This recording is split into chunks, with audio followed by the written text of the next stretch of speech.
Salam jumpa Bapak Ibu trader sekalian. Hari ini kita ada di tanggal 13 April 2020. Apa kabar hari ini? Galau lagi? Ini biasa ya. Ini adalah hal yang sangat biasa. Kemarin hijau tipis, sekarang juga merahnya tipis. Merah hari ini berapa ya? 0,54%. Kemarin itu hijaunya berapa? 0,48%. Ya udahlah, kita anggap sama aja merah dan hijaunya kemarin ya. Teman-teman bisa melihat kita punya chart IHSG sekarang. Seperti yang kita duga, kita punya support itu ada di sekitar ya 4.605 ya. Di Fibonacci saya itu ada di sekitar 4.605. Ini adalah yang sangat wajar. Ini seperti yang sudah kita bicarakan di video-video sebelumnya, IHSG itu kemungkinan besar akan bergerak sideways di antara 38,2 sampai dengan 61,8. Jadi range untuk sideways IHSG ini saya lihat ada di 4605 sampai dengan 5030. Di sekitar situlah dia punya range pergerakan. Kayaknya ini adalah untuk menyikapi ya, pasar masih wait and see karena baru saja diumumkan untuk 5 wilayah di Jawa Barat, kemudian ditambah Tangerang, Kota Madya Tangerang ya, dan kayaknya Tangerang Selatan juga seperti itu diadakan atau diberlakukan PSBB. Jadi saya kira ini merupakan suatu sikap pasar yang lebih berhati-hati mengantisipasi, karena seperti yang kita katakan di sekitar Jabodetabek itu kan industrinya besar-besar semua ya, sangat banyak di sekitar Tangerang Selatan, terus Bekasi, Bogor, Kabupaten Bogor juga. Itu adalah pusat-pusat industri yang besar. Jadi kalau kemudian dibatasi, apakah tidak mengganggu tingkat produktivitas nasional kita? Itu yang sebenarnya dilihat. Kalau melihat seperti ini, sikap wait and see pasar ya, ini adalah sikap antisipasi. Tapi seperti yang kita lihat bahwa selama ini di DKI Jakarta juga ada PSBB dan semuanya berlangsung aman-aman saja. Beberapa trik udah disiapkan oleh pemerintah untuk berjaga-jaga terhadap saudara-saudara kita yang lain yang kemungkinan besar kehilangan mata pencarian dalam masa PSBB ini. Ya saya kira ini juga akan berlangsung cukup lancar untuk ya 5 wilayah Jawa Barat dan Banten ya. Di Tangerang dan Tangerang Selatan itu kan wilayah Banten. Untuk selanjutnya saya masih tetap optimistis bahwa IHSG masih akan lanjut ya. Jadi saya punya prediksi atau saya punya analisa mengatakan kita punya IHSG itu akan ada di range ini. Antara 38,2 sampai dengan 61,8. Bahkan kalau kita cukup beruntung kita akan sempat melihat IHSG menyentuh angka 5.330-an. Ada di 78,6. Kalau kita beruntung. Nah, kita kan nggak tahu kita ini cukup beruntung atau nggak untuk melihat IHSG sampai ke 5.330-an. Apakah ini saatnya untuk membeli? Saya belum bisa memastikan, tapi kita udah melihat bahwa kita punya rupiah juga. Teman-teman bisa melihat di saya punya panel kanan ini ya.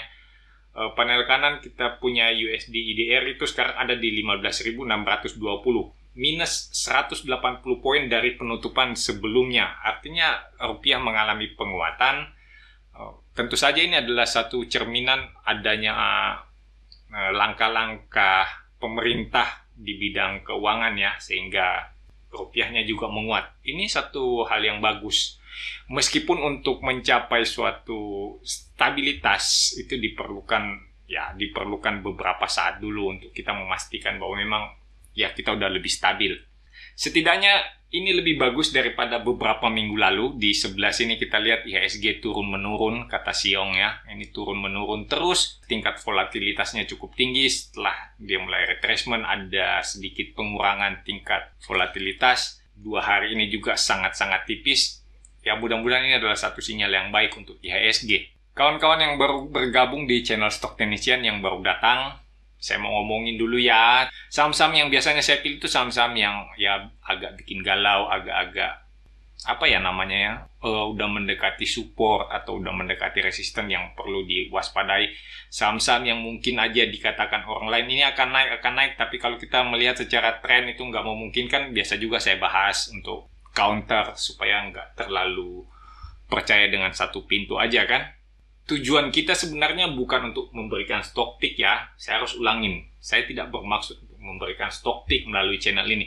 Tujuan saya membuat channel ini supaya teman-teman bisa melihat bagaimana cara saya melakukan analisa. Teman-teman boleh nyontek, praktek sendiri, install lah apapun charting softwarenya itu silahkan diinstal di gadget teman-teman kayak apa di laptop atau di komputer, sama seperti yang saya lakukan.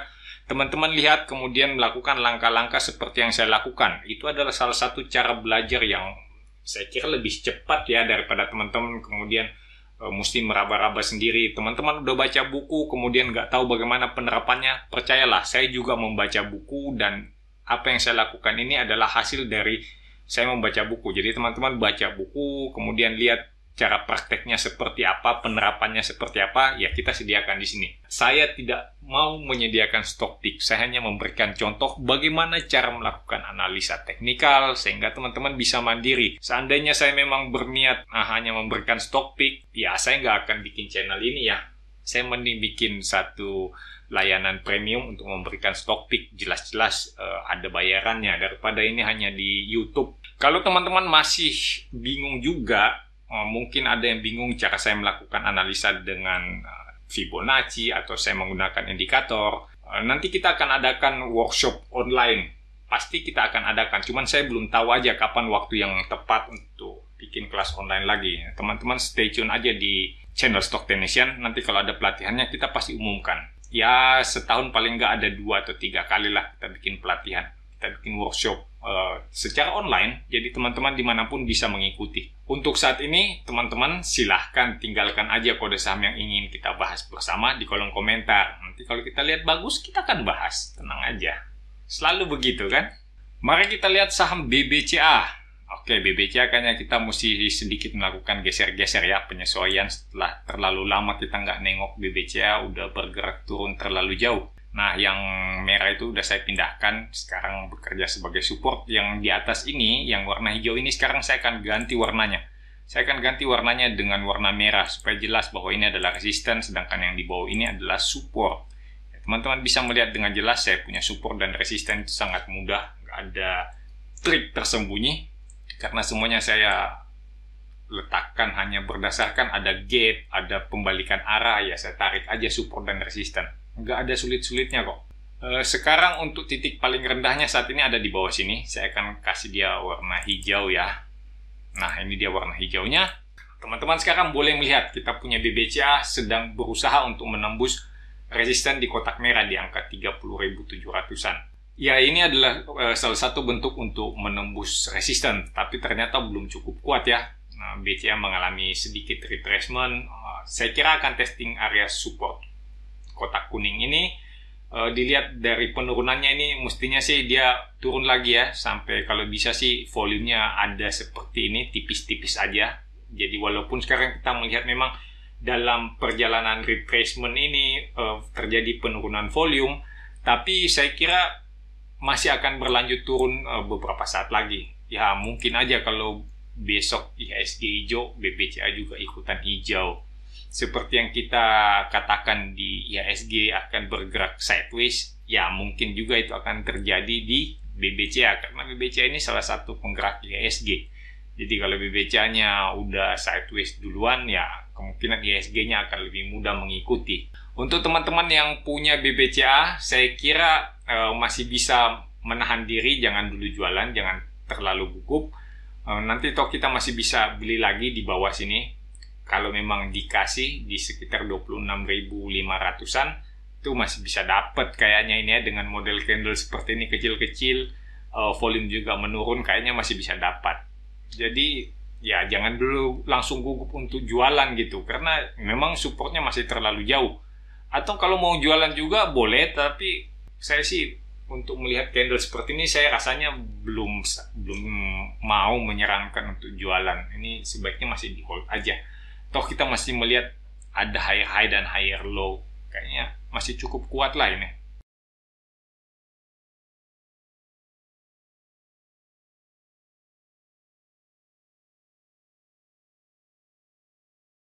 Kita lanjut dengan HMSP. HMSP juga analisa saya tetap sama seperti BBCA. Ini sedang berusaha untuk menembus resisten di kotak merah ya, di 1800-an. Saya kira ini belum saatnya jualan lah. Masih ada higher high dan higher low. Kalau teman-teman mungkin udah gugup, di sini saya kasih sedikit bantuan. Nah, ini adalah support yang kelihatannya minor ya, ada di sekitar angka 1530-an. Saya kira ini bisa teman-teman lihat sebagai support, dan ini udah ada low-nya ya, di sini udah ada low di sini kemarin terjadinya.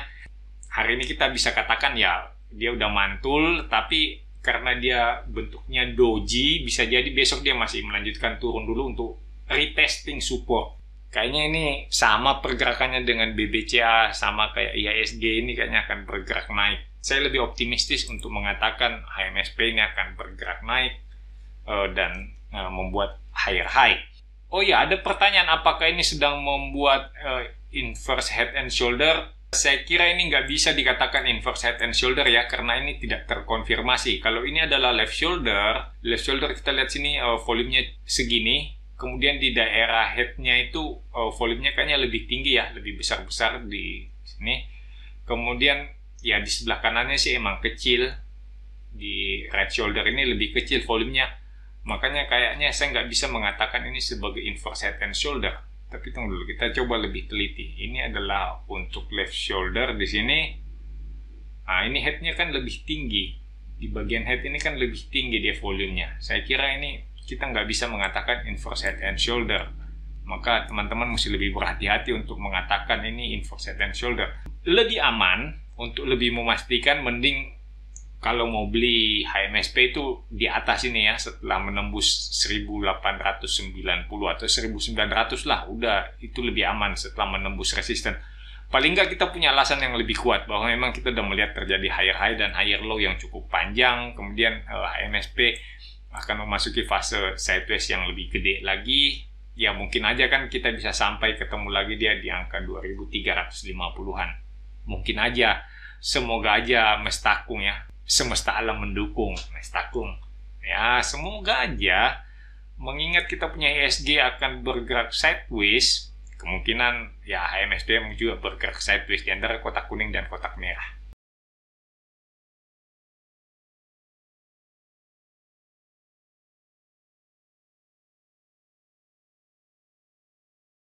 Kita lanjutkan dengan INDF. Nah, INDF ini yang mesti lebih berhati-hati. Ya, kita lihat lah ya, INDF ini dia punya low itu udah cukup dekat. Saya kira ini kita mesti cukup hati-hati karena saya akan taruh supportnya di sinilah. Ini support untuk INDF. Sedangkan resisten yang paling dekat untuk INDF itu ada kelihatan di sini. Resisten yang lebih jauh lagi ada di atas ini ya. Teman-teman bisa melihat lah, dengan gampangnya kita taruh support dan resisten. Ini adalah hal yang sangat mudah. Teman-teman tinggal install charting software, Chart Nexus kayak Ami Broker, atau mau pakai yang gratisan di Investing, atau mau yang seperti saya di TradingView seperti ini yang lebih banyak fitur-fiturnya, ya boleh juga. Untuk INDF, teman-teman udah bisa melihat bagaimana kuatnya resisten kotak kuning ini. Dan seperti biasa, INDF itu memang gerakan sideways-nya itu memang cukup besar-besar ya, cukup panjang. Jadi teman-teman, saya kira untuk INDF ini saya akan mengatakan ya dia akan bergerak sideways di sini. Itu toh juga nggak ada masalah, masih sejalan dengan kita punya IHSG. Bahkan dia udah lebih dahulu memperlihatkan dia bergerak sideways dibanding IHSG. Jadi saya curiganya emang INDF ini akan bergerak sideways aja. Teman-teman bisa membeli nanti dia di sekitar kotak hijau di sekitar 6050 dan menjualnya di sekitar 6900. Ini adalah range sideways yang cukup bagus ya. Ada berapa poin itu? Ada 6500 sampai 6900 kan ada 900 poin. Itu lebih dari 10%. Bisa lah dimanfaatkan untuk cari cuan 10% di zona sideways. Ya, memang menyenangkan kalau kita bisa bermain di area sideways. Nah, apalagi teman-teman kalau bisa menggunakan Fibonacci, itu lebih enak lagi main di fase sideways seperti ini. Nantilah kita buka workshop untuk Fibonacci.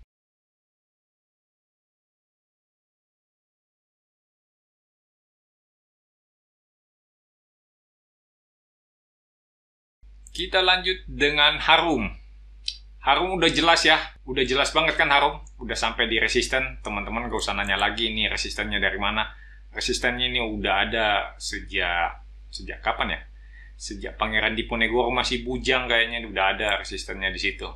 Ya udah entah kapan itu kita taruh di situ, tapi udah lama banget lah pokoknya. Oke, resistennya masih berfungsi, jadi saya nggak akan memindah-mindahkan kita punya resisten kotak kuning. Yang perlu kita perhatikan sekarang adalah dalam fase turun ini, apakah benar Harum ini akan turun? Kayaknya iya. Candle hijau kali ini cukup besar, tetapi tidak didukung dengan volume. Artinya kan kurang peminatnya ini. Kurang peminat untuk mendorong Harum bergerak naik lebih tinggi. Saya akan mengatakan saya curiga banget ini Harum akan bergerak turun. Teman-teman sebaiknya waspada. Yang udah pegang Harum sejak lama, sebaiknya lebih waspada. Mungkin saja Harum bergerak turun, tetapi seumpamanya Harum menembus kita punya resisten kotak kuning dengan volume yang signifikan, misalnya seperti ini volume yang signifikan nih, udah bisa kita katakan signifikan. Apalagi kalau volume seperti ini lebih signifikan lagi, teman-teman bisa mengatakan ya Harum akan bergerak naik lebih tinggi. Teman-teman lihat aja nih, pada waktu dia menembus kita punya area resisten yang kotak hijau ini kan, pada saat testing dia volume membesar, kemudian naik tapi volumenya mengecil, akibatnya kan dia mau bergerak naik juga dengan volume kecil-kecil, ya tanggung-tanggung ya, kita akan mengatakan ya kayaknya kekuatan untuk mendorong naik ini udah hampir habis. Jadi sebaiknya kalau melihat terjadi penembusan resisten itu disertai dengan tingginya nilai atau banyaknya peminat saham tersebut yang kita lihat atau tercermin pada volume transaksi.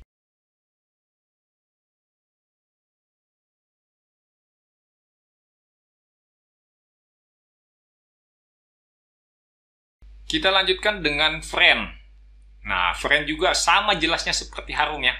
Sama jelasnya seperti Harum. Ini kita punya kotak hijau ini adalah sekarang sebagai support loh. Friend ini sekarang disupport karena setelah menembus area kotak hijau ini, waktu kotak hijaunya resisten kan, dia menembus. Teman-teman lihat di sini candlenya warna merah, volumenya lebih kecil, jadi kita agak ragu. Langsung juga dikonfirmasi pada saat terjadi penembusan, kemudian Friend bergerak turun lagi dengan volume juga lebih kecil. Hari ini dia naik, menembus kita punya resisten lagi. Kotak hijau ini kan sekarang sudah bertindak sebagai support setelah ditembus dengan hari ini. Volumenya lumayan, artinya saya akan mengatakan ya Friend ini akan naik. Paling nggak dia akan sampai ke area kotak kuning. Kotak kuning ini ada di angka 115. Nah, teman-teman bisa melihat deh, untuk sampai ke 115 ini kayaknya masih memungkinkan. Friend ini kan nggak terlalu terpengaruh ya, nggak terlalu terpengaruh dengan IHSG. Dia suka-suka, kadang dia bisa melawan arah IHSG. Jadi walaupun IHSG bergerak sideways, bisa aja Friend ini tetap bergerak naik, karena dia korelasinya dengan IHSG itu nggak terlalu kuat. Jadi rekomendasi saya untuk Friend, teman-teman yang udah punya masih boleh hold. Yang belum punya, hati-hati karena udah meninggalkan area support ini. Supportnya ada di sekitar 90, kemudian sekarang ada di 98. Udah ada 8 poin, kayaknya terlalu jauh. Mungkin teman-teman bisa bersabar sedikit di sekitar 90-an. Kalau dia masih dikasih support testing, boleh ikutan. Sedangkan kalau nggak sempat lagi dikasih, teman-teman nantilah nunggu setelah dia berhasil menembus area kotak kuning di sekitar 115 sampai 120 baru boleh ikutan. Itu akan jauh lebih enak karena ya kita punya batas cut loss atau kita punya resiko itu bisa lebih kecil.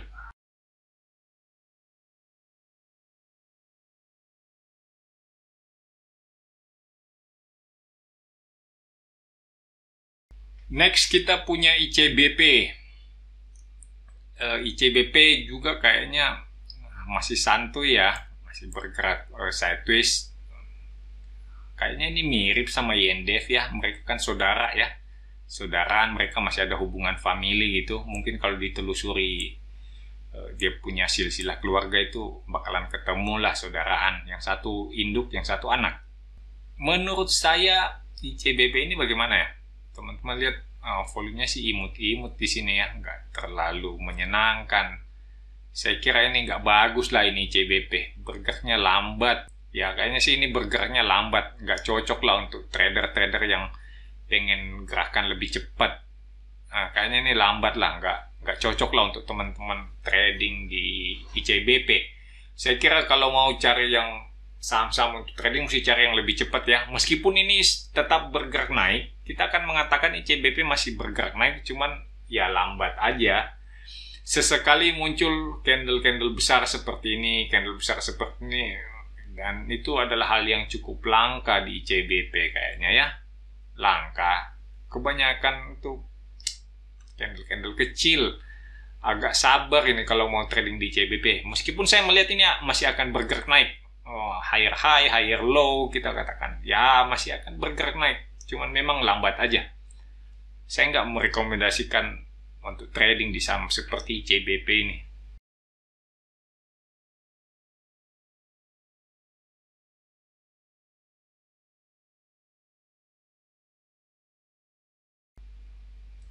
Kita lanjutkan dengan INAF. Oke, INAF ini teman-teman lihat chartnya udah lebih jelas lagi kan? Ini udah gampang banget karena kita punya kotak ungu ini juga udah lama di sini. Udah lama nggak dipindah-pindahin, dan INAF kayaknya baru saja menembus kita punya area kotak ungu. Kita katakan dia baru saja menembus area resisten. Sekarang kotak ungu ini bertindak sebagai support, jadi teman-teman bisa lebih gampang yang menentukan resikonya, nggak terlalu besar nih kalau untuk INAF. Untuk resistennya sendiri teman-teman bisa taruh di atas sini, yang kotak kuning ini udah saya pindahkan. Teman-teman bisa taruh resisten di atas ini, atau mau sedikit disesuaikan di sini boleh. Ini boleh teman-teman anggap sebagai resisten kotak kuning. Resisten yang lebih tinggi lagi ada di atas, bisa juga teman-teman ikuti. Nah, ini di sini ya. Kelihatan ya di sini cukup banyak transaksi, bergeraknya candle kecil-kecil rata. Ya, ini bisa jadi resisten. Di sini kita akan ganti dia dengan warna merah. Dan yang warna ungu ini kan sekarang adalah support. Kita akan ganti dia dengan warna hijau. Oke, saya kira untuk INAF ini, meskipun kita bisa mengatakan, Pak, ini kotak hijau ini belum tertembus loh. Nah, dia baru di atas. Ya, bolehlah kita katakan, ini masih belum sah tertembus. Tetapi teman-teman bisa memandang dari sisi sebaliknya, bahwa kalau kotak hijau ini ternyata sudah ditembus, INAF akan turun untuk melakukan support testing. Jadi bagaimana cara trading di INAF? Teman-teman cukup menunggu apabila ini kan udah dekat dengan kotak hijau. Apabila besok INAF-nya masuk ke area kotak hijau, teman-teman bisa mulai melakukan pembelian dengan resiko yang dibatasi. Teman-teman batasi aja resikonya di sekitar 1040 gitu. Itu kan berarti sekitar 25 poin. Ya, berarti teman-teman cukup dekat lah resikonya. Begitu dia turun di bawah support, ya teman-teman udah bisa melakukan langkah-langkah untuk mengamankan diri, mencegah resiko yang terlalu besar.